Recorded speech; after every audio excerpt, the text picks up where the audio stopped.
శాంతి విషయం మళ్ళా విజయసాయిరెడ్డి మెడకు చుట్టుకుంటున్నట్టు కనిపిస్తుంది సార్. నిన్న లోకేష్‌ని శాంతి భర్త కలిసి ఆధారాలు ఏవైతే ఉన్నాయో అవన్నీ సబ్మిట్ చేసినట్టు తెలుస్తుంది. అసలు ఏంటి సార్ ఈ ఇష్యూ ఏంటి? ఫర్దర్‌గా ఏం జరగబోతుంది? గత కొంతకాలంగా అంటే మధ్యలో గ్యాప్ వచ్చింది కానీ అంతకుముందు శాంతి పేరు కల్లింగిరి శాంతి పూర్తి పేరు. ఆమె దేవాదాయ శాఖలో అసిస్టెంట్ కమిషనర్గా పనిచేస్తున్నది. ఆమె ట్రైబల్ ఉమెన్ అనమాట, గిరిజన మహిళ. సో ఆమెకు విజయసాయిరెడ్డికి అఫేర్ ఉన్నట్టు, విజయసాయిరెడ్డి వల్ల ఆమె బిడ్డను కన్నట్టుగా ఆమె భర్త మదన్ మోహన్ ఆయన పేరు, ఆయన ఆరోపించాడు. గతంలో ఆయన మీడియా ముందుకు వచ్చాడు, ఆరోపించాడు. DNA టెస్ట్ చేసుకోమని డిమాండ్ చేశారు. ఆ క్రమంలో ఆమె ప్రెస్ మీట్ పెట్టింది. నాకు విజయసాయిరెడ్డి తండ్రి లాంటి వాడు అని ఆమె చెప్పింది. తర్వాత విజయసాయిరెడ్డి కూడా ట్వీట్ చేశాడు, నాకు ఆ అమ్మాయి బిడ్డ లాంటిది. నేను ఒకసారి సీతమ్మదారిలో 2020లో కలిసాం ఫస్ట్. అప్పటి నుంచి ఆమె ఎప్పుడైనా ఏదైనా అవసరం ఉంటే నన్ను కన్సల్ట్ చేస్తుంది.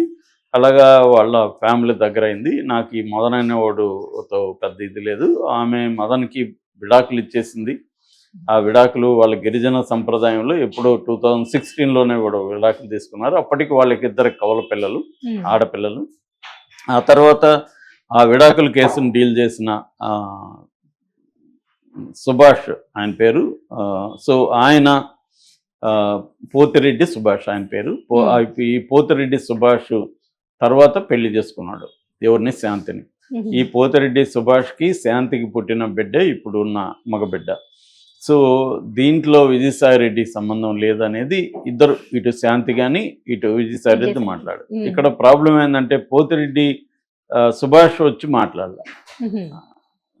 వాళ్ళ ఫోటోలు రిలీజ్ చేశారు, వీళ్ళ ఫోటోలు రిలీజ్ చేశారు తప్ప సుభాష్ మీడియా ముందుకు వచ్చి మాట్లాడి ఉంటే కొద్దిగా వెయిట్ ఉండేది. అక్కడ ఒక ప్రాబ్లం అయితే కనిపిస్తుంది.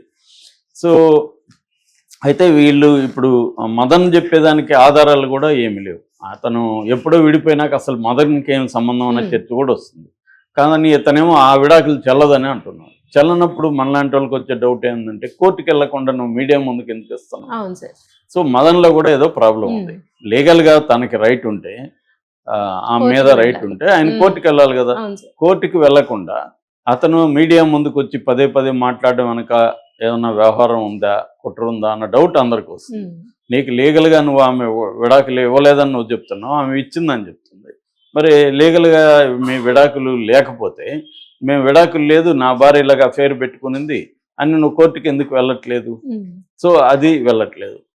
రెండవది ఆమె ఏం చెప్తుందంటే 2016లోనే మాకు విడాకులు అయిపోయినాయి, నా భర్త నన్ను అప్పటి నుంచి అరెస్ట్ చేస్తున్నాడు అనేది ఆమె చెప్తుంది. ఆమె అన్నా కోర్టుకు వెళ్ళి లీగల్గా ఎందుకు ఫైట్ చేయట్లేదు అనేది అర్థం కాదు. సో ఇటు విజయసాయిరెడ్డి కూడా ఈ మదన్ మోహన్ మీద కోర్టులో కేసు వేయచ్చు కదా, ఇతను నన్ను ఇచ్చేస్తాం పర్మిషన్ ఉందా ఇంకోటి. వీళ్ళెవరు కోర్టులకు పోకుండా లీగల్గా తెలుసుకోకుండా పబ్లిక్గా దీన్ని కేసుని డిస్కస్ చేయడం ద్వారా అటెన్షన్ గ్రాప్ చేసుకోవడం, డైవర్షన్ పాలిటిక్స్ ఇవి జరుగుతున్నాయి తప్ప వీళ్ళది నిజానికి ఒక ఫ్యామిలీ ఇష్యూ అనుకుంటే వాళ్ళు కోర్టుకి వెళ్ళాలి. సంబంధిత వ్యక్తులు ఎవరెవరు ఉన్నారో వాళ్ళు కోర్టుకు వెళ్ళి లీగల్గా ఫైట్ చేసుకోవాలి. మామూలుగా ఇదే మామూలు వ్యక్తులకు వస్తే అదే జరుగుతుంది. కాకపోతే ఇక్కడ ఏంటంటే అక్కడ ప్రతిదీ రాజకీయమే. ఆంధ్రప్రదేశ్లో కాదేది రాజకీయాలకు అనర్హం అన్నట్టుగా అన్నీ రాజకీయమే కాబట్టి ప్రత్యర్థుల్ని ఎటువంటి ఇబ్బందులు పెట్టాలని 2 పార్టీలు కూడా ఆలోచిస్తున్నాయి. తెలుగుదేశం పార్టీ వైసీపీ వాళ్ళని ఎలా ఇబ్బందులు పెట్టాలి, వైసీపీ తెలుగుదేశం వాళ్ళని. సో ఈ కాంటెక్స్ట్లో విజయసాయిరెడ్డి ఇంపార్టెంట్, ఆల్మోస్ట్ నెంబర్ 2 లాగా ఉంటాడు కాబట్టి ఆయన్ని ఇబ్బంది పెట్టాలని వీళ్ళు ఇచ్చేసారా? చాలామందికి డౌట్ ఏంటంటే విజయసాయిరెడ్డి DNA టెస్ట్ చేసుకుంటే పోతుంది కదా, డిమాండ్ అది కదా. సో దానికి విజయసాయిరెడ్డి ఎవడో గొట్టంగాడు వచ్చి నన్ను DNA టెస్ట్ చేసుకోమని అంటే ఎంతో, రేపొద్దున ఇంకొక అమ్మాయిని తీసుకొస్తారు, నాకు ఇంకేం పని లేదా, DNA టెస్ట్ నేను ఎందుకు చేసుకోవాలి? ఇదే మదన్ మరి కోర్టులో అడగచ్చు కదా, DNA టెస్ట్ తీసుకోమని. కోర్టుకి ఎందుకు వేయడం మదన్ అనేది మళ్ళీ డౌట్. అంటే క్లియర్గా మదన్ అనే వ్యక్తి ఈమెకు ఎప్పుడూ విడాకులు అయితే అయిపోయినాయి, కానీ మదన్ మళ్ళీ దీన్ని ఇష్యూ చేస్తూ కూర్చున్నాడు. ఆమె కనీసం మరి ఆమె హస్బెండ్ ఆయన పోతిరెడ్డి సుభాష్ రెడ్డి అయినప్పుడు సుభాష్ రెడ్డి ఆమె కూర్చొని మాకిద్దరికి పెళ్ళి అయిందని అది ప్రూఫ్ చూపించవచ్చు. పెళ్లి కాకపోయినా కలిసి పెట్టిన కనడం ఇవాళ చట్ట విరుద్ధం ఏం కాదు. సుప్రీంకోర్టు కూడా దాన్ని ఓకే చేస్తుంది అనేక సార్లు. వాళ్ళు పెళ్ళే చేసుకోవాల్సిన అవసరం లేదు, మేము కలిసి ఉన్నాము, మా బిడ్డ అనేది ఇద్దరు కలిసి మాట్లాడితే దాని ఫోటోలు కూడా రిలీజ్ చేశారు. హాస్పిటల్లో సుభాష్ కూడా ఉన్నాడు, బిడ్డను చేతులకు తీసుకుండా అవన్నీ కూడా చేశారు.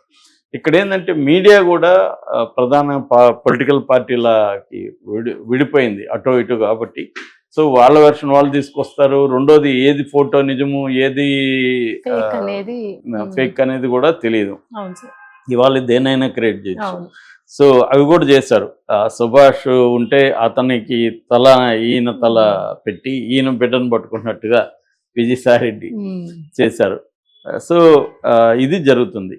ఇప్పుడు కొత్తగా నిన్న మన లోకేష్ దగ్గరికి, అంటే ప్రజా దర్బార్ జరుగుతుంది, లోకేష్ పీపుల్ని కలవడం అది చేస్తున్నాడు ఎప్పటి నుంచో.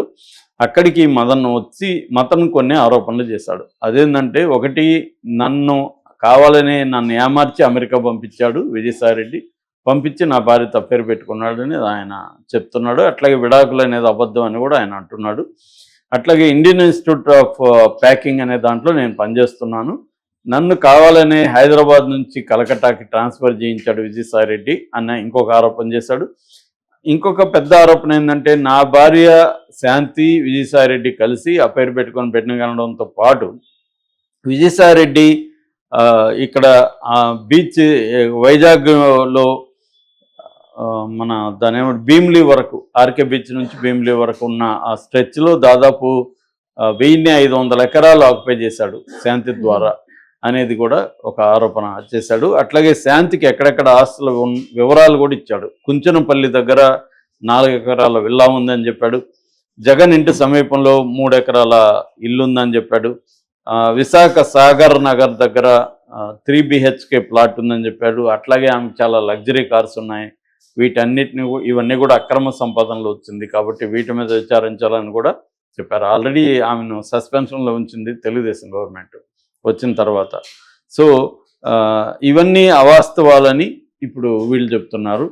అయితే ఇంకా దీని మీద ఇదేంటంటే లేటెస్ట్గా జరిగింది, దీని మీద శాంతి కానీ ఇటు విజయసాయిరెడ్డి కానీ ఇంకా రియాక్ట్ అవ్వలేదు.